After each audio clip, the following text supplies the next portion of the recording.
just wanted to say how sorry I was. I can sometimes be selfish, but I would like to think that I've become better in the knowledge that I've upset everyone and hurt so many people with what I've done. And I'm forever sorry, and I'm so sorry. I'm really, really sorry.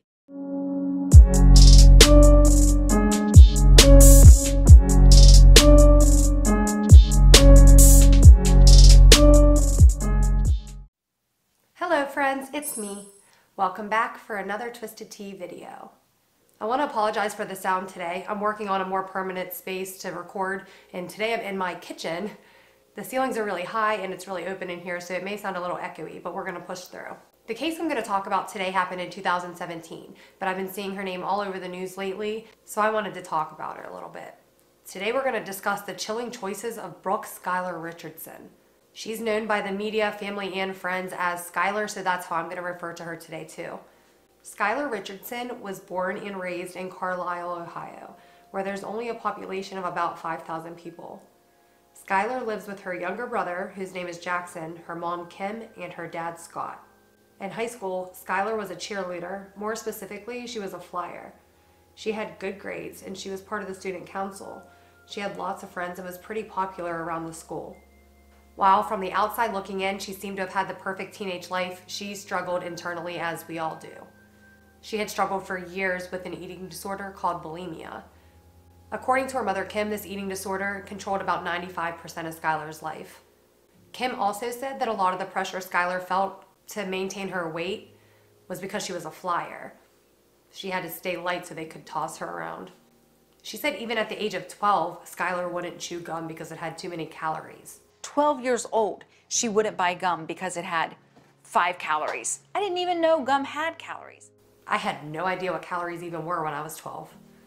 Skylar had been seeing a psychiatrist as well as a nutritionist and had been diagnosed with body dysmorphia. When Skylar was a junior in high school, she began dating one of her friend's cousins, but they eventually broke up and Skylar started dating a boy named Brandon in 2017. Skylar's parents say that when she was dating Brandon, she seemed to be really happy and they thought that he was a good influence on her. They said that Skylar seemed to be in the best mental state of her life. She was finally starting to look healthy and her parents and everyone assumed that she had finally been gaining weight because Brandon made her feel good about herself and helped her to feel comfortable in her own body. Skylar's mom said that she was known for keeping little secrets and when she needed help, she would absolutely wait until the last second to ask for it, if she ever asked for it at all.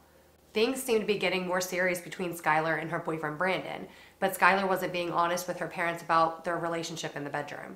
So Kim decided that she wanted to set Skylar up with a gynecologist appointment to get put on birth control. So on April 26, 2017, Kim took Skylar to that first gynecologist appointment. Skylar went back for the appointment alone and Kim waited for her in the waiting room. When Skylar came out, she was really upset. She was hysterically crying and her mom asked her what was wrong. Skylar said that she was just really uncomfortable and wanted to get the hell out of there, which was pretty believable. We've all experienced that first gyno appointment and it is definitely uncomfortable, to say the least. So her mom shrugged it off and didn't think too much of it. Skylar's mom would find out later that Skylar was actually crying because the doctor had told her that she was pregnant, and at this point she was already 36 weeks. And nobody, Skylar, her boyfriend, her parents, nobody even noticed. How could that happen? I've seen her every day. I look at her, I talk to her, I hug her. For those of you who aren't familiar, you're considered to be full term at 37 weeks, and a normal pregnancy is only 40 weeks, so she was very close to delivering by this time. Naturally, at the appointment, the doctor offered Skylar prenatal vitamins, but she declined, saying that she wasn't ready for that yet.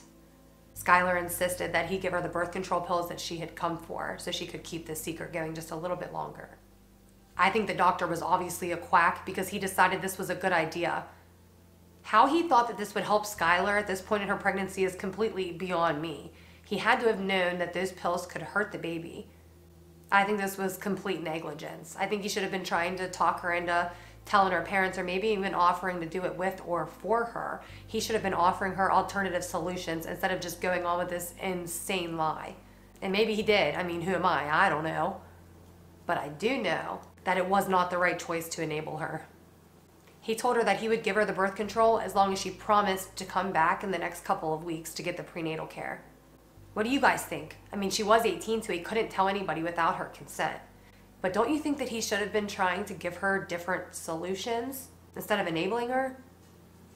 So in the spring of 2017, Skylar and her family went on a beach vacation, and Skylar looks really happy and healthy. She's glowing. Skylar and Brandon went to prom in May, and at that point, Skylar was 9 months pregnant. She was actually able to fit into a dress that she had picked out in February, and it fit her really well.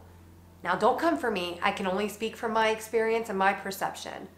And I know a lot of people don't gain very much weight when they're pregnant, but I was the complete opposite. I mean, my socks didn't fit at 36 weeks. You wouldn't have caught me dead in a dress like that at that stage of my pregnancy. Police showed up at the Richardson house on July 14th, 2017, telling Skylar that she wasn't in trouble, but that they needed to speak with her down at the station. She agreed and went to the police station with them. They had gotten a tip from the gynecologist saying that Skylar had come in for that initial appointment and refused prenatal care. They told police that she was really distraught and that she had never come back. On the day before May 7th, 2017, Skylar Richardson had been in labor all day and hadn't told anybody. She had pushed through the pain until the early morning hours of May 7th, where she ended up giving birth in the bathroom of her house.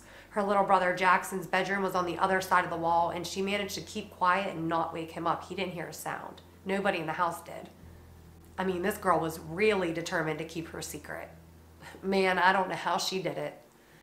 Skylar told police that she did have a baby girl that morning, and that the baby was born stillborn and wasn't breathing. She said she freaked out and checked the pulse, and there was no pulse either. So the next thing Skylar did was go outside with the baby girl and dig a hole directly after giving birth in her yard, where she could see the shallow grave from her bedroom window. She placed her baby girl inside and went about her life per usual, still not telling a single soul.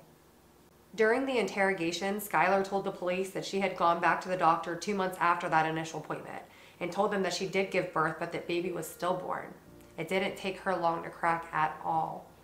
Skylar's parents had been waiting for her at the police station, so confused as to what they could be wanting to speak to her about. They weren't told anything up until this point. When her parents came in, she admitted to them right away and immediately turns on her higher-pitched, more innocent voice and starts crying, "I'm so sorry, Mommy." Her parents were completely baffled. They saw Skylar every day. She still lived at home and was still cheering in high school. They didn't notice at all. They couldn't believe that she had carried a baby full term, gave birth to her in their home, and then dug a hole and buried her all alone without them noticing anything. She told her parents that she named the baby Annabelle and that the dad was the boy that she had dated before Brandon, her friend's cousin. Skylar repeated throughout the entire interrogation that the baby was stillborn. The baby was stillborn. I did not hurt the baby. The baby was stillborn. But the million-dollar question is, was that baby born dead or alive? During the time that Skylar was at the police station and after she had confessed, officers went to their house to find the baby's remains. They located the grave within minutes and transported the baby's body to a medical examiner to be looked at, and Skylar was released and returned to the house with her parents. 6 days later, Skylar got a call to come in for more questioning. The medical examiner had reported that the baby's body was charred.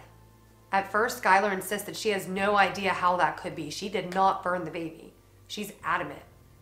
After a good pushing from interrogators, Skylar admits that she did burn the baby's leg with a lighter a little bit. She said that she was trying to cremate her. This girl really thought that she could cremate an entire human baby with a lighter in her backyard. And then she goes on to say that she thinks the baby may have actually been alive when she was first born because she heard some gurgling noises. So then Skylar was arrested for a reckless homicide. The prosecutors were asking for a bail of $1 million, but the judge decided on $50,000. She posted bail within hours and was again released to her parents and returned to the house. Skylar was offered a plea deal. They said if she would plead guilty to manslaughter, they would take the aggravated murder off the table, which in Ohio holds a life sentence. Skylar said no, absolutely not. She wasn't going to plead guilty to something that she didn't do and decided to take her chances at life in prison. So they were able to prove that the baby's body actually was not charred. It hadn't been burnt. Skylar had confessed to that just because of the pressure from the police. I mean, I would really like to believe that you couldn't make me confess to anything that I didn't do unless you had a gun to my head. People really confess to things that they didn't do all the time just to get that pressure off of them. People will even turn themselves in saying that they killed somebody that they didn't kill just to try to get their 15 minutes in the spotlight. It's completely deranged, but I digress. That's for a whole nother video. So on September 12, 2019, Brooke Skylar Richardson was found not guilty of aggravated murder, not guilty of involuntary manslaughter, not guilty of child endangerment, but she was found guilty of abuse of a corpse. She was sentenced to 7 days in jail for the abuse of a corpse charge and got to use her time served. She was put on 3 years of probation and didn't spend another night in jail. She was released right after the trial. Skylar's attorney said that the fallout from the trial has stopped her from getting into college or from obtaining a job. He says that Skylar was a straight A student and had already gotten into the University of Cincinnati, but the pending case had stopped her from doing that. She had applied twice after the trial, but they denied both of those applications too. Her attorney had graduated from the University of Cincinnati Law School, so he wrote her a letter of recommendation, but that didn't help either. He says that she's now going to another local college and plans on finishing there and then going on to law school. So the reason I kept seeing her name in the news is because she was just released from probation on November 17, 2020. Only 14 months after the trial. That's crazy. In my opinion, she should have at least been held responsible for the abuse of a corpse. But what do you guys think? Do you think Skylar paid her debt to society?